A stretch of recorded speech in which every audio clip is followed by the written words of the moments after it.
A very pleasant good day, my beloved brothers and sisters in Christ and outside the body of Christ. Well, once again, this is your little Christian brother Eric Braxton speaking to you all from his beloved country, Trinidad and Tobago, the land of my nativity, the land of my birth, Trinidad and Tobago, this wonderful island country that is in the blue Caribbean Sea.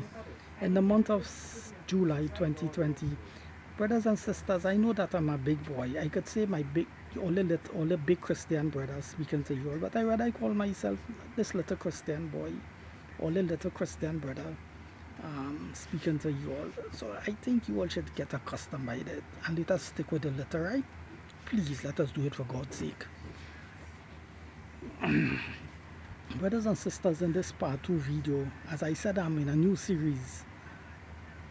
My first video on hell was, but in this video, so without beating around the bush, let us get, well, I'm not beating around the bush, and I hope that you all are not doing that neither. So let's get in the core. Let us get in the core of the matter. About the core of the matter. The core of the matter. The core of the matter. The core of the matter. The core of the matter. The core of the matter. Brothers and sisters, many people teach what is really hell. First, we have to clarify this in part 2. The Bible says hell is described as a hole in the earth. If you dig a hole in the earth, that is hell. And when the burying are dead, before they bury the dead, they even see the people in the cemetery digging out the hole. And you could witness them digging out a hole. But when you look down in that hole, you're not seeing no fire burning down in that hole. And the day of the funeral, every people get as much because they want to witness the coffin going down in the grave.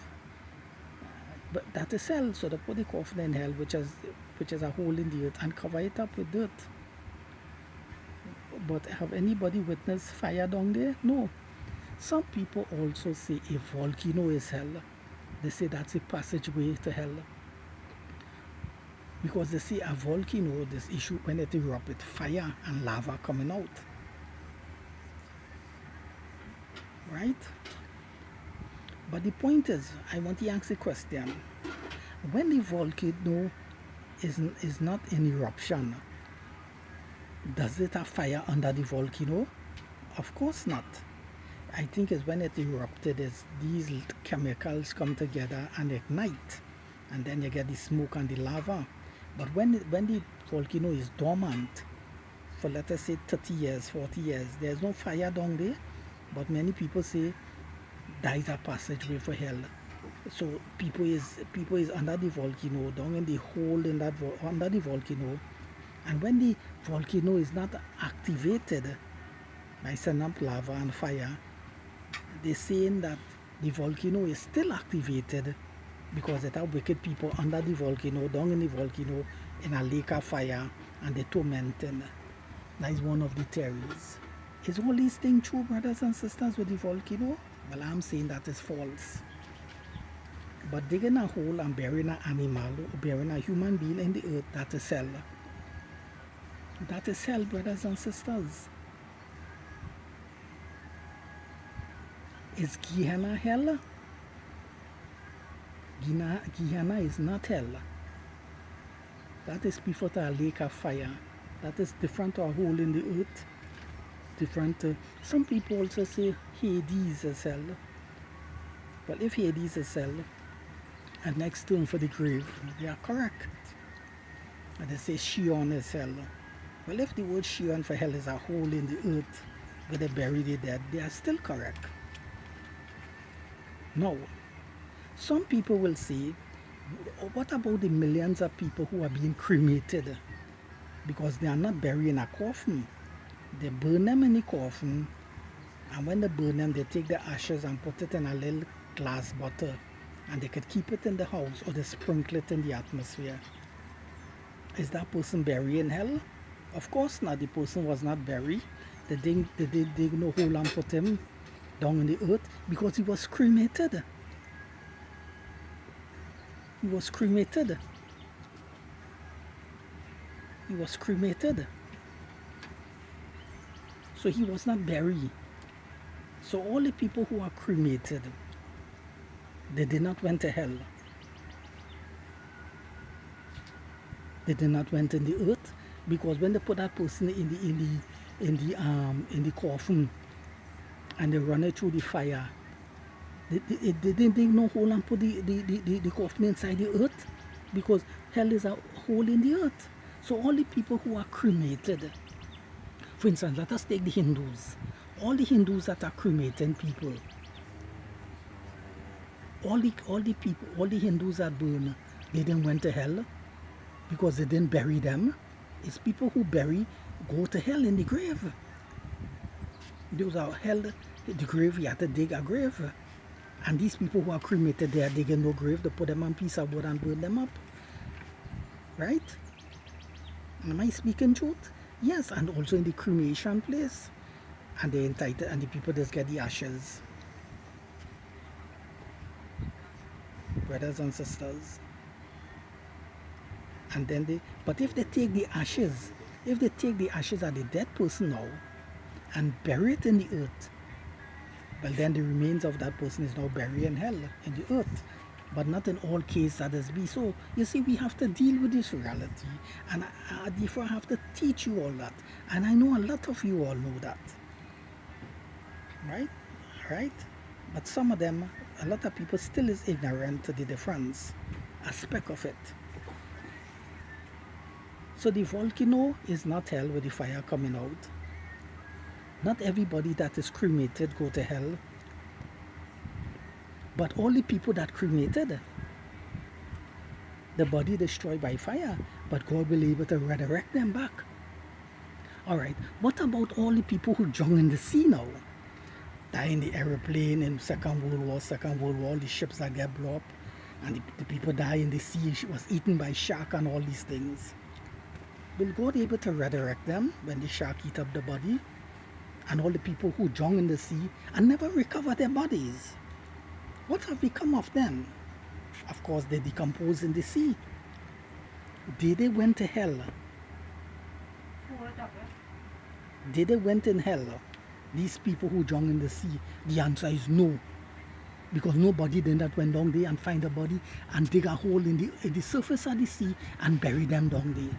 You see, going to hell, nobody then dig no grave for them. Some people also use the term watery grave because they're lost in the sea, so they're going to a watery grave. I want to correct that term. That term is total false. We get accustomed to it. But I, Eric Braxander, decided to put it in the right context. The people have drowned in the sea. The body have lost. I will say the person is dead in the sea and the body haven't recovered. They might be eaten by fish and decomposed there. But if people send down divers, unfortunately, to retrieve their bones, now they will get the remain of the person. The family could have a proper burial now and dig a hole and bury that person in the earth. Now the person will go to hell in the grave, because hell is a hole in the earth, the grave. But if the body is on the surface of the water, the surface of the ocean floor, or land on the rock, when the flesh is rotten away or eaten by fish, that person haven't gone to hell, because he didn't get no burial down there, and they didn't dig no grave down there. Am I what I'm saying make sense or not sense? To me, what I'm saying, it makes perfect sense. And I'm sharing these facts with you all. But in spite of that, the point is the person is dead, and God will be able to resurrect them from the sea. Because in the book of Revelation, in the great white throne judgment, it said the sea gave up its dead. And those in the grave coming up, those who was cremated,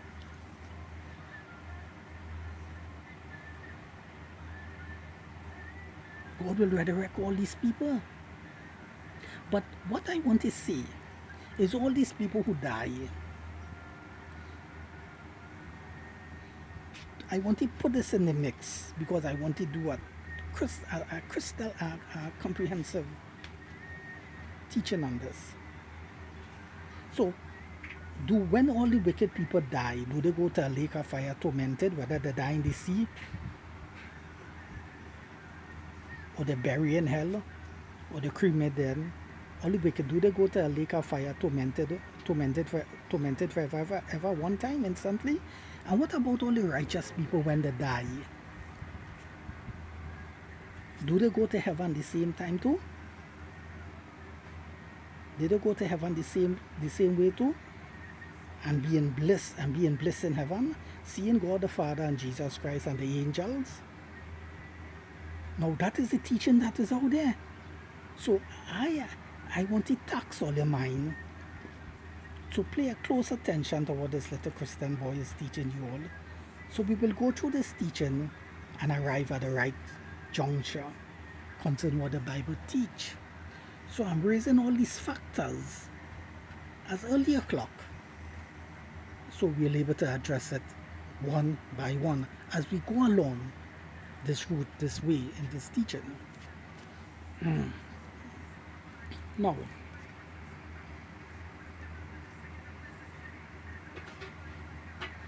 brothers and sisters, I have already gone over my 10 minutes. So I'm wrapping up shop and bringing this video to a close before I try to reach 30 minutes. I ask the question again, as I said in part 1. Brothers and sisters, the Bible tells us God is a holy God, God is a righteous God, God is a just God. Well, if God is a holy God, a righteous God, as God said to us, and we know that He's not lying, He is speaking the truth, I ask the question once again. If all the righteous people will be with God in His holy kingdom, the kingdom of God, they will be living a happy life in the presence of God, as God created us to live a happy life in His presence. Also the angels too. You see, I must bring them in the mix because they was created before us. So I must put in them there too. Why is I'm dealing with mankind? Because I want to deal, at the end of the day, I want to deal with the whole picture, not half of the picture.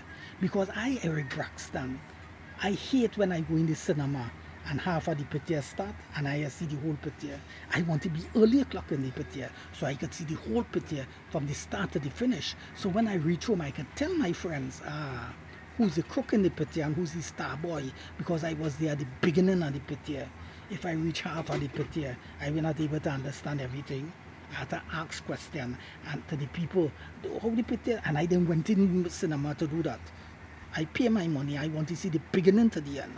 You all get the message? Right. Now, so I want you all to understand this whole picture crystal clear. Right. This understanding. Although that happened to me many times, but I didn't like that.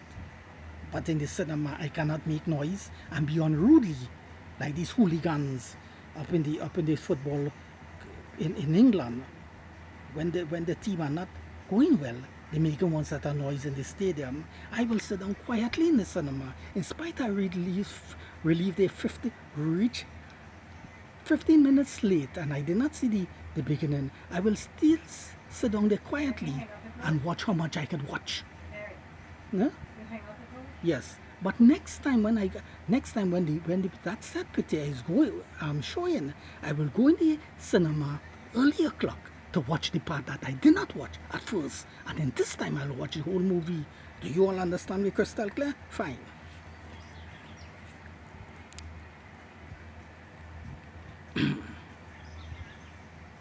Yes, brothers and sisters, I ask the question once again.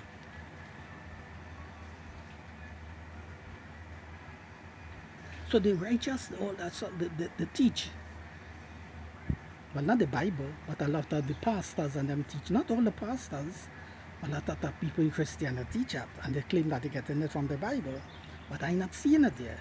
They teach that when the righteous there, they go straight into heaven, a place of bliss, and when the wicked there, they go straight to a place tormented with fire. Brothers and sisters, you think that God the Father, the Holy One of Israel, and Jesus Christ is sitting down happy on the throne, knowing that the righteous is in the kingdom blessed and happy in His presence, But he have a bunch of people across there who didn't make it in the kingdom, and he put them there, and they are tormented with fire day and night, and they're screaming and making such a noise. But that's the difference is the righteous have knowledge that they're there, but all the cry and thing, the righteous can't hear that. But God know the wicked day, but he hear and they cry and all these things and they scream if he don't shut ears from that. You all think that God will be relaxing on the throne and comfortable with that? Well, I'm saying cannot be comfortable with that. Yes, this was this little Christian boy is saying. That God, yes, this great God, the Holy One of Israel, he cannot be comfortable with that. And so you all pastors and evangelists, men of the cloth, men of theology, bachelor and theology. I'm not against all the degrees that all they get from seminaries and Bible schools. They're taught all of that there. But I know that you all did not get it from the Bible. You all read things in the Bible and think the Bible telling you all that, but you all have it mixed up. I Eric Brax, and then went to no seminary school, no Bible school. Nothing wrong going there. But at this point in my time, my age now, I'm not going to no Bible school or no seminary school to get any PhD in theology. Nothing wrong with the PhD, nothing wrong with it. But I could do without it. Having said that, now, you all think that this God, Jesus Christ and the Father, will be comfortable on the throne with that. And throughout eternity, hearing all the screams of the people screaming and bawling in this place. And all of them regretting, oh shucks, I should have served God. I should obey God. All them people that tell me that God didn't exist, God really exists, and look where I end up. Oh shucks, why I should have never followed them, But I tormented in this place forever.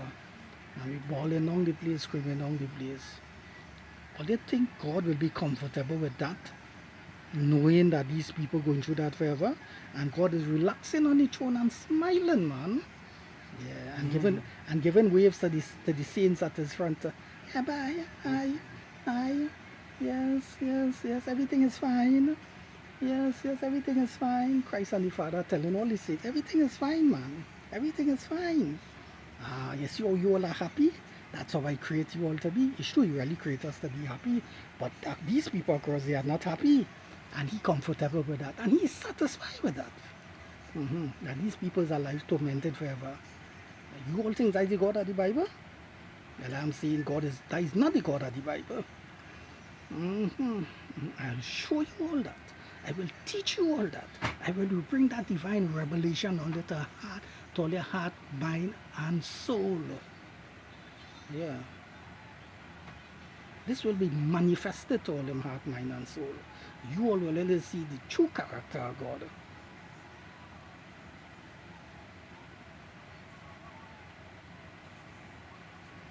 My character is corrupted, not God's character.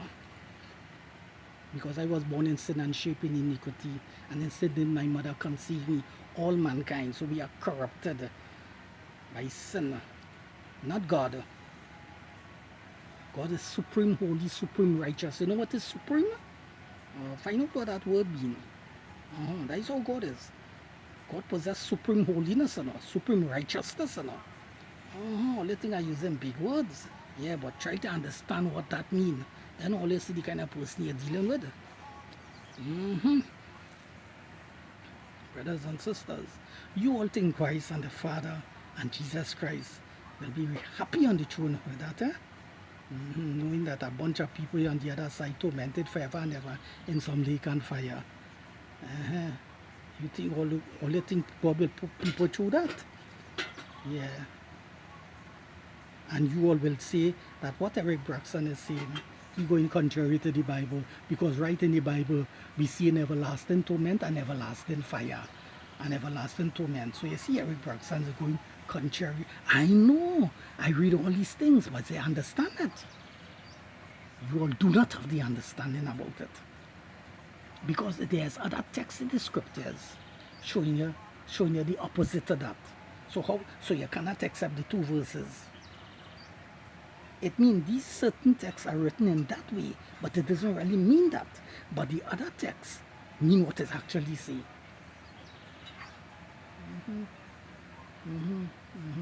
Yeah, you all want to find out where Eric Braxton is getting these other texts from. Well, it is in the book of Psalms. You'll get it in the book of Malachi and other parts of the scriptures. You all only concentrating on one part of the scriptures.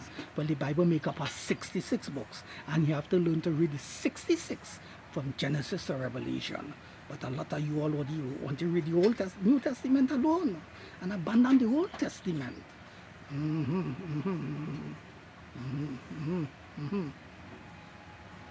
understand? That's why you all do not understand what the other texts on them is saying. So, brothers and sisters, I just want to show you all that God cannot be comfortable with that. Yeah, you always say, Eric Braxton playing bigger than God. He know what God is comfortable with and what God is not comfortable with. And God cannot be comfortable with that. I ask you all the question now, who all teaching that doctrine. Are you all comfortable with that? Knowing that there's a bunch of people across the happy and blessed in the kingdom of God, but all these very said family members who didn't make it